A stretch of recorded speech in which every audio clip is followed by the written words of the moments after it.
Hi friends. வாழ்க்கையில் நல்லா பேசிகிட்டு இருந்த உறவு திடீர்னு வெறுத்து நிராகரித்து பேசாமல் போவாங்க. இப்படிப்பட்ட வெறுத்து நிராகரித்து பேசாமல் உறவுகளை தேடி போகாதீங்க. அவங்கள தேடி வர வைங்க. இது உங்கள் வாழ்க்கைக்கு பயனுள்ளதாக இருக்கும் அப்படின்னு சொல்லி நினைக்கிறேன். லாஸ்ட் வரை ஸ்கிப் பண்ணாமல் பாருங்கள். இப்போ நம்ம வீடியோக்குள்ளே போகலாமா?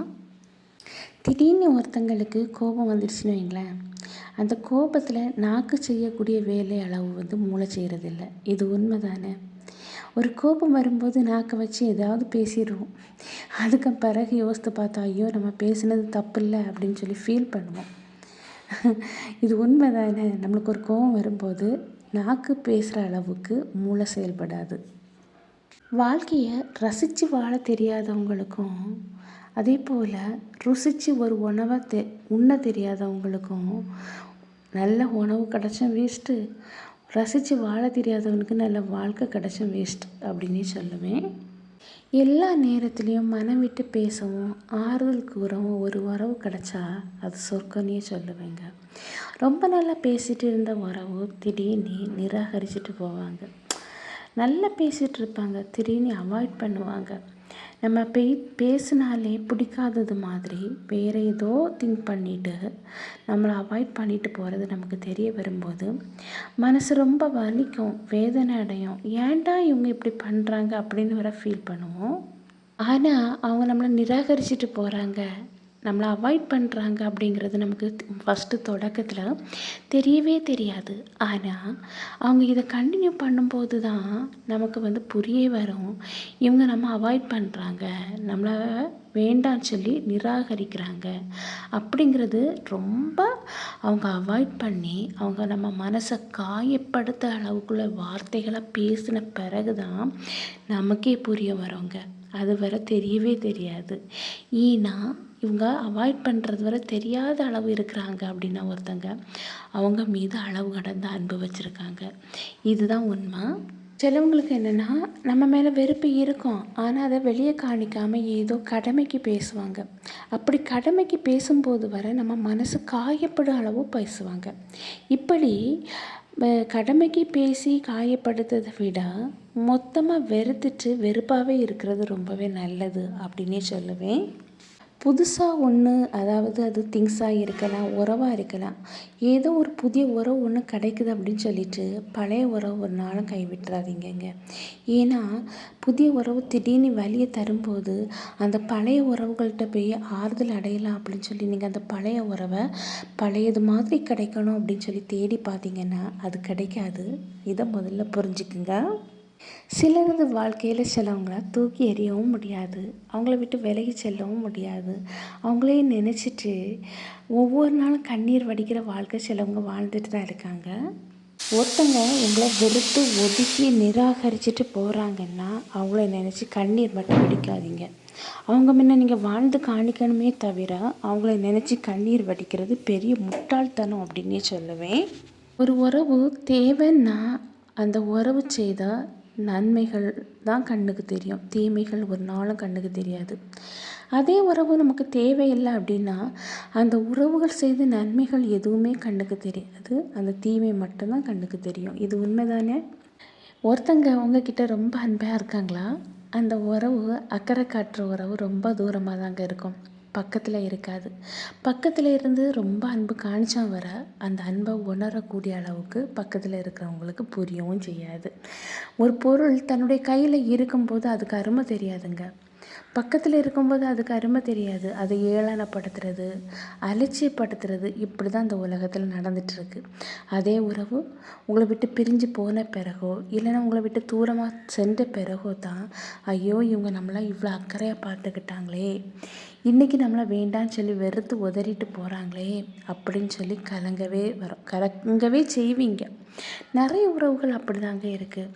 தன் கையில் இருக்கிற அந்த பொருளுக்கு அருமைனாலும் சரி, உறவுக்கு அருமைனாலும் சரி தெரியாமல் ஏதோ ஒரு உறவு புதுசாக வந்த உடனே இந்த பழைய உறவை தூக்கி தூர போட்டுறது, வாய்க்கு வந்த வார்த்தைகளால் பேசி காயப்படுத்தி அவங்களே, அதாவது நீங்கள் வேண்டான்னு சொல்லண்டாம், அவங்களே வேண்டான்னு சொல்லி போகிற அளவுக்கு அவங்கள கஷ்டப்படுத்தி அவங்கள அலட்சியப்படுத்தி அவாய்ட் பண்ணி அவங்களுக்கு ஒரு மரியாதை கொடுக்காம அனுப்பி வச்சுட்டு இந்த புதுசாக வந்த உறவை பார்த்து தான் நீங்கள் அந்த பழைய உறவை அவ்வளோ வேண்டாத்தன வேலை பண்ணியிருப்பீங்க.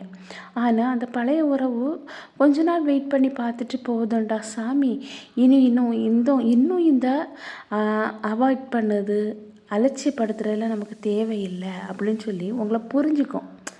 நீங்கள் முதல்ல அலட்சியப்படுத்தும் போது அவங்க ஏதோ அப்படின்னு சொல்லி நினச்சிட்டு இருப்பாங்க. ஆனால் நாட்கள் போக போக அவங்களுக்கே தெரிஞ்சிடும், அவாய்ட் பண்ணுறாங்க, அலட்சியப்படுத்துகிறாங்க, ஒரு புது உறவு லைஃப்பில் அவங்களுக்கு என்ட்ராயிருக்கு அப்படின்னு தெரிஞ்ச பிறகு இந்த பழைய உறவு உங்களை விட்டுட்டு போகும். வேண்டாம் அப்படின்னு சொல்லி ஒரு முடிவோடு போகும். ஆனால் நீங்கள் நம்பி போயிருப்பீங்க பாருங்கள் ஒரு புது உறவு. அந்த உறவு உங்களை கலத்தி விட்டுட்டு போகும். கலத்தி விட்டுட்டு போன பிறகு அந்த பழைய உறவு நமக்கு கிடைக்குமா அப்படின்னு சொல்லி இங்கே வந்து பார்க்கும்போது அந்த பழைய உறவு முந்திய மாதிரி இல்லை. அது வேண்டான்னு சொல்லி முடிவு எடுத்து மனசளவில் காயப்பட்டு அது ஒரு இடத்துல அமைதியாக போய் உட்கார்ந்த இடத்துல இருந்து திருப்பி அதை உறவு பழையது மாதிரி அன்போடு வேணும் அப்படின்னு சொல்லி போய் நின்னோன்னா அங்கே கிடைக்குமா அப்படின்னா கிடைக்கவே கிடைக்காது. ஏன்னா எதிர்பார்ப்பு எல்லாமே மங்கி போய் சோர்வடைஞ்ச நிலைமையில் உங்களை விட்டு இன்னும் ரொம்ப தூரம் போயிருப்பாங்க. அதனால் ஒரு புது உறவு வரும் அப்படின்னு உடனே பழைய உறவை கலத்தி விடாதீங்க, அது தப்பு. அதை பழைய உறவு உங்களை உண்மையாகவே நேசிச்சிருக்கும், இதை முதல்ல புரிஞ்சுக்குங்க. ஒரு உறவு லாஸ்ட் வரை நீடிக்கணும் அப்படின்னு சொல்லி எல்லாருமே விரும்புவோம். அப்படிப்பட்ட உறவு எதனால் வந்திருக்கணும் அப்படின்னா அழகுனால வரக்கூடாதுங்க, அன்பால் மட்டும்தான் வந்திருக்கணும். அழகுனாலேயோ பணத்தினாலேயோ ஒரு உறவு வருதுன்னா அது கண்டிப்பாக இடையில பிரிஞ்சு போகும். ஏன்னா அழகு நிரந்தரமற்றது. ஒரு குறிப்பிட்ட ஸ்டேஜுக்கு பிறகு அந்த அழகு நம்மளை விட்டு வெளியே போயிடும். அதே போல் பணம் எப்போ வருது போகுது அதெல்லாம் சொல்லவே முடியாது. அந்த அழகையும் பணத்தையும் பார்த்து வரக்கூடிய அன்பு கண்டிப்பாக ஒரு நாள் உங்களை விட்டுட்டு போகும். ஆனால் உங்கள் உண்மையான அன்பை நேசித்து உங்களை புரிஞ்சுக்கிட்டு ஒரு உறவு வருதுன்னா கண்டிப்பாக அது உங்களை விட்டுட்டு போகவே போகாது. கொஞ்சம் சிந்திச்சு பாருங்கள், காலம் ஃபுல்லாக இந்த உறவு தொடரணும் அப்படின்னு சொல்லி நிறைய பேர் யோசித்திருப்பாங்க. ஆனால் அந்த உறவு தொலைபேசியில் வர பேசுறதுக்கு தயங்கி நிற்கிற ஒரு காலம் ஆகிப்போச்சு. முந்தியெல்லாம் பேசுனா சண்டை வரும், இப்போல்லாம் பேசுனா சண்டை வருமோ அப்படின்னு சொல்லிட்டு பேசாமல் அமைதியாக இருக்கிற உறவுகள் இருந்துட்டு தான் இருக்காங்க. சிலவங்க வந்து உங்ககிட்ட ரொம்ப அளவுக்கு அதிகமாக அன்பு காணிக்கும் போது நம்மளே யோசிப்போம், இவ்வளோ அன்பு நம்மக்கிட்ட வைக்கிற அளவுக்கு நம்ம என்ன பண்ணிட்டோம் இவங்களுக்கு அப்படின்னு சொல்லி. அப்படி ஒருத்தங்க உங்ககிட்ட அளவு கடந்த அன்பு வச்சுருந்தாங்கன்னா இப்படி உங்களுக்கே யோசிக்க தோணுதுன்னா அவங்கள மட்டும் மிஸ் பண்ணிடாதீங்க. வாழ்க்கையில் உங்களை யாராவது ஒருத்தர் குறை சொல்லிக்கிட்டே இருக்காங்களா, அப்படி குறை சொல்லவங்களுக்கு நீங்கள் உத்தமனாக இருக்கிறத விட உங்களை உண்மையாக நம்பிட்டு இருப்பாங்க பாருங்கள் ஒருத்தங்க, அவங்களுக்கு நீங்கள் உண்மையாக இருந்தாலே போதுங்க. நல்லா பேசிக்கிட்ட இருந்த உறவு திடீர்னு பேசாமல் உங்களை நிராகரிச்சுட்டு உங்களை வெறுத்துட்டு போகிறாங்கன்னா அவங்கள நினச்சி கலங்காதீங்க. அவங்கள மறந்துடுங்கன்னு சொல்லுவேன், அவங்கள கடந்து வந்துடுங்கன்னு சொல்லுவேன். ஏன்னா அவங்க நிராகரிச்சுட்டு போகிறவங்கள மனசுலே நினச்சி அழுதுட்டு இருந்தீங்கன்னு வைங்களேன், உங்கள் வாழ்க்கை ஃபுல்லாக சுமையாக தாங்க இருக்கும். உங்கள் வாழ்க்கை என்றைக்குமே சுமை கலந்துதான் இருக்கும், வேதனை நிறைஞ்சதாக இருக்கும். அதனால் உங்களுக்கு அவமானப்படுத்திட்டு உங்களை நிராகரிச்சுட்டு உங்களை பேசாமல் வெறுத்துட்டு போகிறாங்கன்னா அவங்களுக்கு உங்களை பிடிக்கல, அவங்க வெறுத்துட்டு போகிறாங்க. இதை புரிஞ்சுக்கணும். அது போலியான அன்பு, அதை தெரிஞ்சுக்குங்க. அதை தெரிஞ்சுட்டு அவங்கள விட்டு கடந்து வாங்க. அதிலே நிற்காதீங்க. அந்த சுமையை தூக்கி தோளில் வச்சுட்டு இருக்காதீங்க, மனசில் வைக்காதீங்க. அப்படி நீங்கள் மனசில் வச்சுக்கிட்டே இருந்தீங்கன்னா உங்கள் வாழ்க்கை, அதாவது வாழ்ந்துட்டு இருக்கிற வாழ்க்கை வர நிம்மதியாக வாழ முடியாது. உங்கள் எதிர்காலமும் நிம்மதி இல்லாமல் தான் போகும். அவங்க வேண்டான்னு சொல்லிட்டு போகிறாங்க, போட்டு அப்படின்னு சொல்லி குட் பை சொல்லி அனுப்புங்க. ஏன்னா நீங்கள் உண்மையான அன்பு வச்சுருக்கீங்க.